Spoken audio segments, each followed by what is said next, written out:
Mga kapartner, narito na ang latest hashtag GDFI News. Umpisahan natin sa mga awards. Yan. Si Global Dominion, marami ng international awards ang natanggap this 2024. Partida, hindi pa tapos ang taon, meron dyan fastest growing non-banking company in the Philippines, best non-banking financing company in the Philippines, meron din dito fastest growing auto finance company in the Philippines at marami pang iba. Kaya maraming salamat mga kapartners sa patuloy niyong pagsuporta. Congratulations Global Dominion. Siyempre, naging susi niyan ang mga empleyado at officers ng Global Dominion. Kinilala nga nitong first half of 2024 ang top 1 branch manager ng Global Dominion na mula pa sa Kidapawan, si Miss Eileen Ramada. Narito ang kapartner nating si Hara Racaso para magbalita. Hara? Maayong buntag mga ka-partners, naata diri karon sa Global Dominion Kidapawan Branch. Ug atuang kauban ang kinakusgang branch manager na si Miss Eileen May Ramada. Maayong buntag mga ka-partners! Miss Eileen, unsay nakatabang sa imuha nganong ikaw ang nahimong top manager sunod sa half year? So, nagpasalamaton jud ko no, maka na finally, nagbunga na jud ang tanang hinagbuhan na mo diri sa Kidapawan Branch. So, di lang po ni ako alone mga ani si Kidapawan Branch. So, unsa ba ang mga reason nga nang nagbunga si Kidapawan Branch? Kunang-una ma'am is ato ang mga profile loan consultant.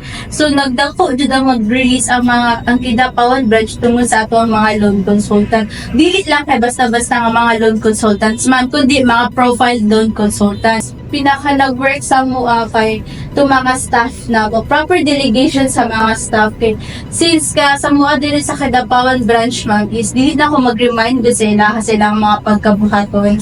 So nana sila initiative to do their responsibilities, to do their tasks every day. So lang ma'am Hara. Kay daghang salamat Ma'am Eileen. Dari na lang tangan mga ka-partners, magkita-kita tapuhon. Ako di ay si Harry Quinn, gikan diri sa Global Dominion Kidapawan Branch.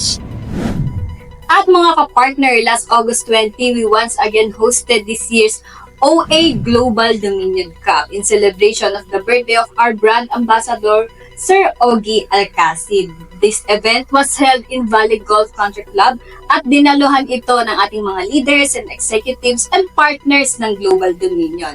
And of course, mga celebrity friends ni Sir Ogie.